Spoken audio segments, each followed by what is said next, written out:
دادو کی عدالت نے رباب چانڈیو کے اہل خانہ کے تحر قتل کا فیصلہ سنا دیا۔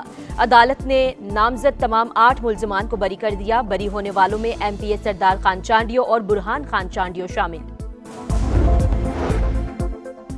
کراچی کے علاقے کلفٹن میں شاپنگ مال میں آگ بھڑک اٹھی۔ فائر بریگیڈ کی 6 گاڑیاں آگ پر قابو پانے میں مصروف۔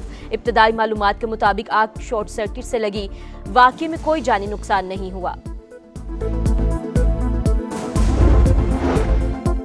پاکستان کے ذریعے ایران میں امریکہ مذاکرات میں پیش رفت ہو رہی ہے۔ امریکی صدر کی تصدیق، کہا ایران کے ساتھ ڈیل جلد ہو سکتی ہے۔ خارق جزیرے پر قبضہ بھی کیا جا سکتا ہے۔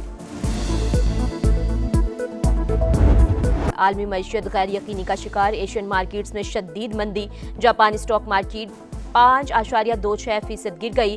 جنوبی کورین سٹاک مارکیٹ میں بھی 4.73% گراوٹ۔ اسلام آباد جلد مذاکرات کی میزبانی کے لیے تیار، سعودی عرب، ترکی اور مصر کا بھی مکمل حمایت کا اعلان۔ اسحاق ڈار کے 4 ملکی وزرائے خارجہ اجلاس کے بعد بریفنگ، کہا سفارتکاری ہی واحد مؤثر راستہ ہے۔ مشرق وسطی میں جاری جنگ ختم کرانے کے لیے اہم مسلم ممالک ایک پیج پر، وزیر اعظم سے سعودی عرب، ترکی اور مصر کے وزرائے خارجہ کی ملاقاتیں، سفارتی کوششوں پر تبادلہ خیال۔ فیصل بن فرحان سے ملاقات میں وزیر اعظم کا سعودی عرب کی مکمل حمایت کا عزم، کشیدگی کے خاتمے کے لیے اجتماعی کاوشیں ناگزیر قرار، کہا پاکستان، ایران، امریکہ مذاکرات کے لیے مثبت کردار ادا کرتا رہے گا۔ امن و استحکام کے لیے مشترکہ کوششوں اور قریبی روابط جاری رکھنے پر اتفاق۔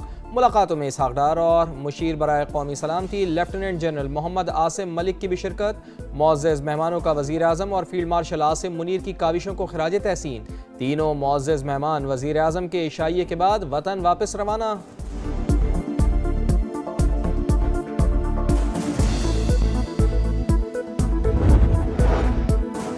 ترک، سعودی اور مصری وزرائے خارجہ سے ملاقات کر کے خوشی ہوئی۔ وزیر اعظم کا ایکس پر پیغام، کہا ملاقات میں کشیدگی روکنے کے لیے مشترکہ کوششوں پر زور دیا۔ جنگ سے ایران سمیت کئی مسلم ممالک میں جانی و مالی نقصان ہو رہا ہے۔ ترکی اور مصر کے گراں قدر تعاون کو سراہتے ہیں۔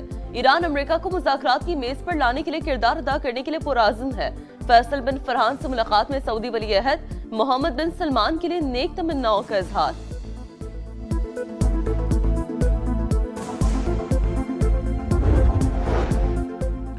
نائب وزیر اعظم اسحاق ڈار سے سعودی وزیر خارجہ شہزادہ فیصل بن فرحان کی ملاقات، دو طرفہ تعلقات، علاقائی صورتحال اور خطے کے چیلنجز پر بات چیت، باہمی روابط اور تعاون جاری رکھنے پر اتفاق۔ ترکی اور مصر کے وزرائے خارجہ بھی اسحاق ڈار سے ملے، کشیدگی کے خاتمے کے لیے جاری کوششوں پر بات چیت، تحمل، کشیدگی میں کمی اور تنازعات کے حل کے لیے سفارتکاری کی اہمیت پر زور۔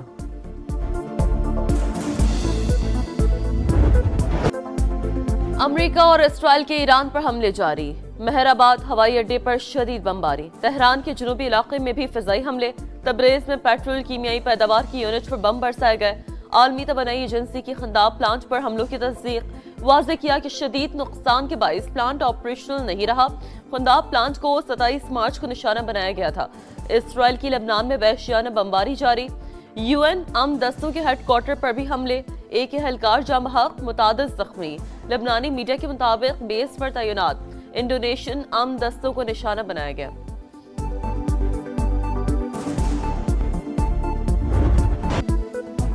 ایران کا جوابی وار تل ابیب پر حملے، اسرائیلی پارلیمنٹ کا اجلاس روک دیا گیا۔ کویت کے پاور اور واٹر پلانٹ پر ڈرون حملہ، کویتی حکام کے مطابق حملے میں ایک بھارتی شہری مارا گیا، تنصیبات کو بھی نقصان پہنچا۔ بغداد میں امریکی سفارتی مرکز پر حملہ، وکٹوریا ایئر بیس میں آگ بھڑک اٹھی۔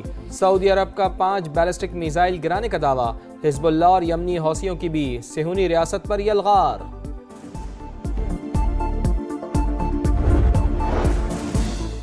امریکی خصوصی فورسز کا دستہ مشرقی وسطی پہنچ گیا، تعداد 50,000 سے زیادہ ہو گئی۔ امریکی صدر کا ایرانی افزودہ یورینیم حاصل کرنے کے لیے فوجی آپشن پر غور، امریکی اخبار کا دعویٰ، لکھا ممکنہ کارروائی کے تحت امریکی افواج کو کئی دن ایران میں رہنا پڑ سکتا ہے۔ امریکہ ایران پر افزودہ یورینیم حوالے کرنے کے لیے دباؤ بڑھا رہا ہے۔ وال سٹریٹ جرنل کے مطابق صدر ٹرمپ عمومی طور پر آمادہ ہے، لیکن ابھی تک آپریشن کی منظوری نہیں۔ خطے میں جنگ کے بھڑکتے ہوئے شعلے، عالمی منڈی میں خام تیل کی قیمتوں میں استحکام نہ آ سکا، برینڈ کروڈ آئل $116 تک جا پہنچا، امریکی خام تیل $103 فی بیرل میں فروخت۔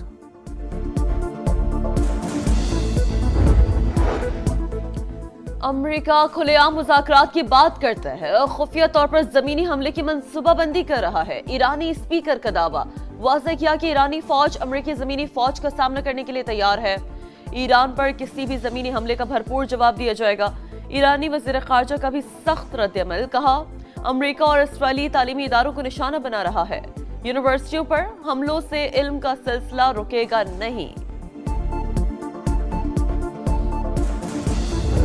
پاکستان ایک بااعتماد ثالث کے طور پر سامنے آ رہا ہے۔ اب ون ون سچویشن یہ ہے کہ نیوکلیر کے اوپر ڈیل ہو جائے، دو چیزیں امریکہ کو مل سکتی ہیں ریئلسٹکلی، اور دو چیزیں ایران کو مل سکتی ہیں۔ 8 مہینے ایران اس جنگ کی تیاری کرتا رہا۔ یہ فوجیں اتارنے والی جو بات ہے نا، یہ وہ ایک بڑی اور سنگین غلطی امریکہ ایران میں نہ کر دے۔ یہاں سے پیسہ باہر جانا شروع ہو گیا ہے تو حکومت کی نااہلی ہے۔ $10 قیمت پاکستان میں بڑھتی ہے تو $250 ملین ماہانہ کا ہمیں ایکسٹرا دینا پڑتا ہے۔ مشرق وسطیٰ سے جنگ کے خاتمے کے لیے پاکستان نے امن کی شمع تھام لی، ایک طرف تہران سے رابطے، دوسری طرف واشنگٹن کے لیے پیغامات۔ پاکستان کے قائدانہ کردار پر سما سچویشن روم سے نان سٹاپ بڑی کوریج، بدلتی صورتحال پر لمحہ بہ لمحہ رپورٹنگ۔ پاکستان اسٹریٹجک ثالث کے طور پر ابھر رہا ہے، اسرائیل کے جنگی عزائم کو روکنے کے لیے مضبوط ممالک کا اتحاد ضروری۔ ایران امریکہ کے کہنے پر اپنا میزائل پروگرام نہیں چھوڑے گا، سینئر دفاعی ماہرین اور مبصرین کے جاندار تجزیے۔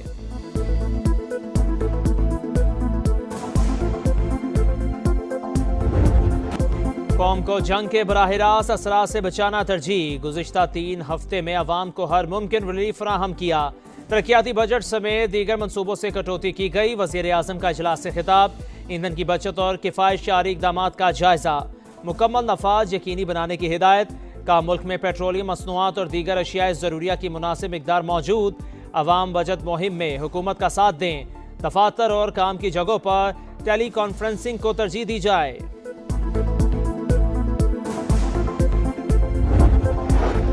وفاق کا کفایت شعاری اقدامات کے تحت 154 ارب روپے بچانے کا ہدف، اسمارٹ لاک ڈاؤن اور محدود تجارتی سرگرمیوں سے توانائی کی بچت کا پلان، موٹر سائیکل اور رکشہ صارفین کو پیٹرول پر مخصوص سبسڈی دی جائے گی، حتمی فیصلہ اعلیٰ سطح مشاورت کے بعد کیا جائے گا، پاکستانیوں کی بیرون ملک موجود دولت واپس لانے کی کوششیں، روشن ڈیجیٹل اسکیم میں سرمایہ کاری سمیت مختلف تجاویز زیر غور۔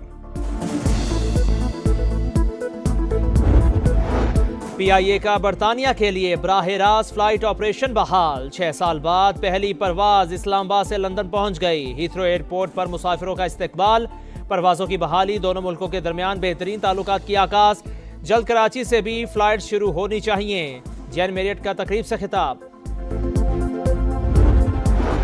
بانی پی ٹی آئی کی اہلیہ بشرا بی بی کا ڈیالہ جیل میں طبی معائنہ، دائیں آنکھ میں دھندلے پن اور سر درد کی شکایت پر ادویات تجویز، 4 ہفتے بعد دوبارہ چیک اپ کی ہدایت۔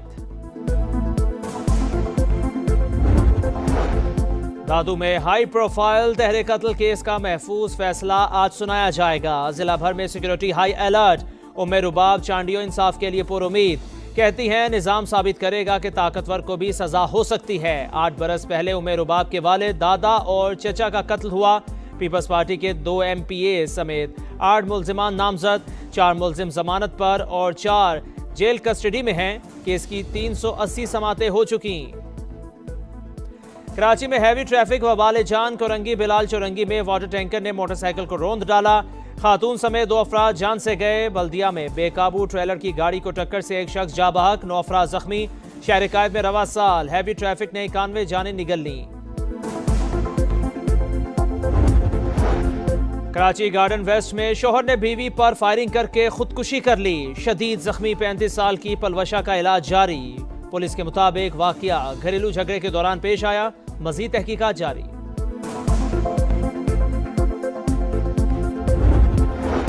خیبر پختونخوا بلوچستان میں طوفانی بارشیں، بنو میں گھر کی چھت اور برآمدہ گرنے 6 افراد جاں بحق، 34 زخمی، کولو میں نشیبی علاقے زیر آب، لاہور میں بھی چھت گرنے سے 2 بھائی جان سے گئے، اگلے 24 گھنٹے کے دوران مزید بارش کی پیشگوئی۔